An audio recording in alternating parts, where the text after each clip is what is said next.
Né, ele disse para os ucranianos que estão no exterior que voltem para ajudar o país, ele anunciou a distribuição de armamentos, o governo, as autoridades até ensinaram, né, a população a preparar coquetéis Molotov, enfim. Embora tenha esse pedido, né, para que os ucranianos defendam o país, o porta-voz do Volodymyr Zelensky disse que Kiev e Moscou estão discutindo um local e uma hora para conversarem sobre um cessar-fogo.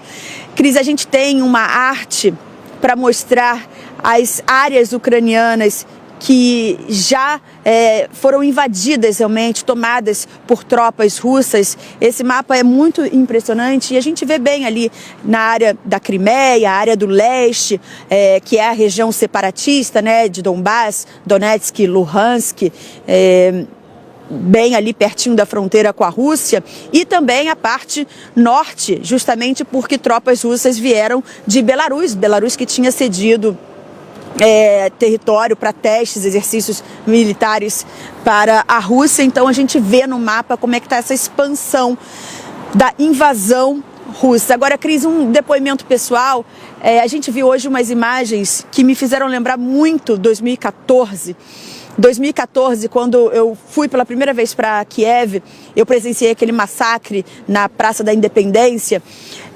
Eu vi pessoas na rua preparando os coquetéis Molotov. Eu vi famílias juntas preparando armamentos.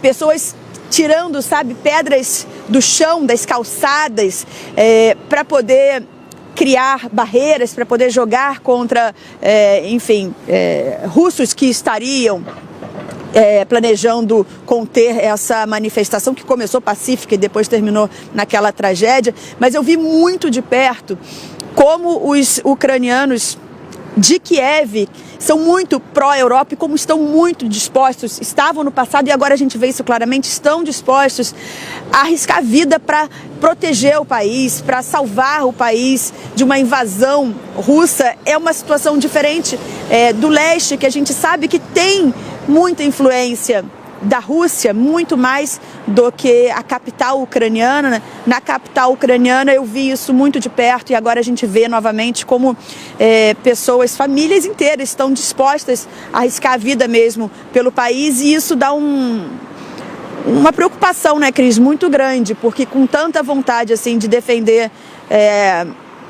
a Ucrânia, custe o que custar, e a Rússia insistindo tanto numa invasão, e tem essa informação de que Kiev é o objetivo militar número 1, né, da Rússia. Então a gente pode imaginar muito derramamento de sangue caso as negociações de paz não tenham sucesso. Então fica aí essa torcida para que as conversas realmente tenham um local e uma hora definidos e Kiev e Moscou possam avançar nas conversas. Sim, todos nós, né, Bianca? Obrigada por mais essas informações. A Marita Graça tem informações agora também sobre o presidente da Ucrânia, Zelensky. Marita, por favor.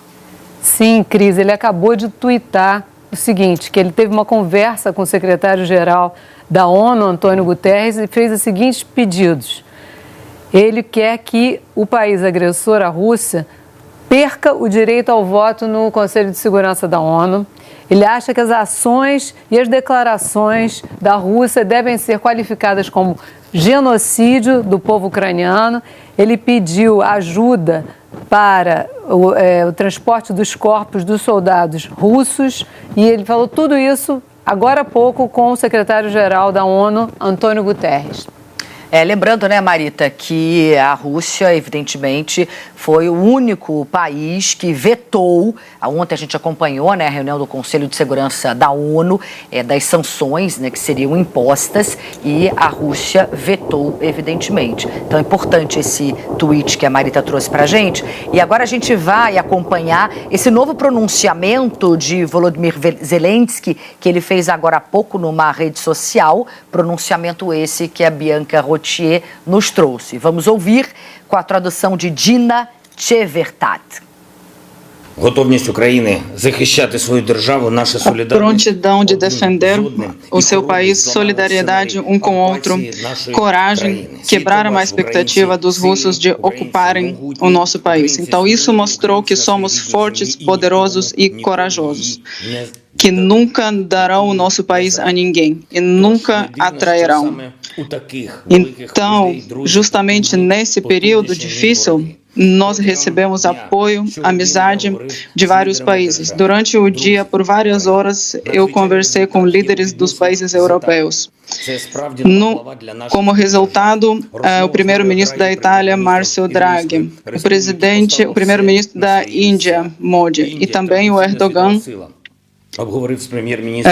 o poder mundial tradicional, concordaram a dar o seu apoio a nós.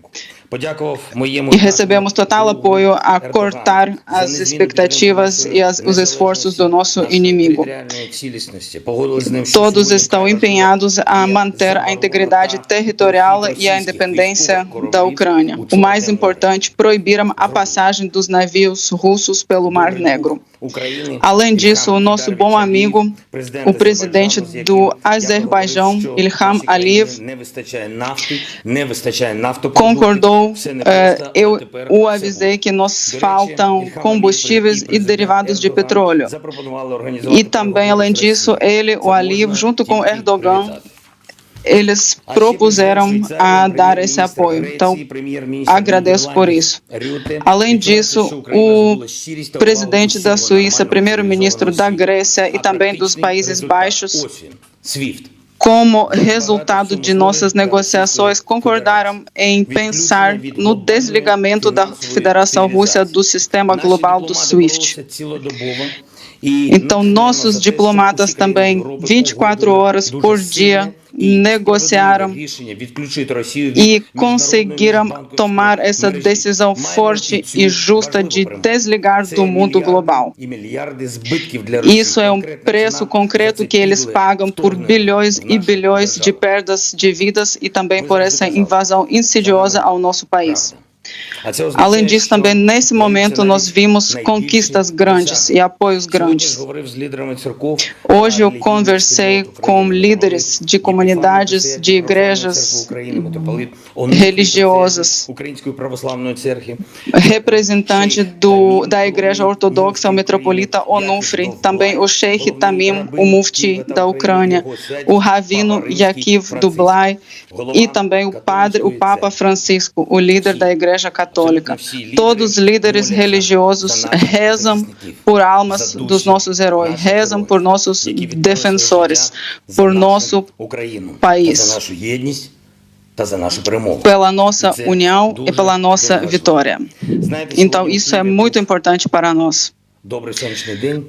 Hoje em Kiev nós tivemos um dia ensolarado, apesar de que os ocupantes eles tentaram estragar esse dia, como tudo que eles tentam estragar na história do nosso país. Mas apesar disso, hoje era o primeiro dia da vida de uma menina que nasceu na estação de metrô, que agora é um abrigo antimíssil. Então digo que nós damos a resposta digna ao inimigo. E quero dizer uma coisa só, que nós lutaremos o quanto for necessário para libertar o nosso país, especialmente agora, quando estão nascendo as pessoas nos abrigos sob bombardeios. Então o inimigo não terá chance alguma nessa guerra do povo. A gente vai voltar a conversar com o Paulo Feldman, professor de economia da USP. Estávamos conversando com... Hoje eu conversei com líderes de comunidades, de igrejas religiosas, representante da Igreja Ortodoxa, o metropolita Onufri, também o Sheikh Tamim, o mufti da Ucrânia, o Ravino Yakiv Dublai e também o Papa Francisco, o líder da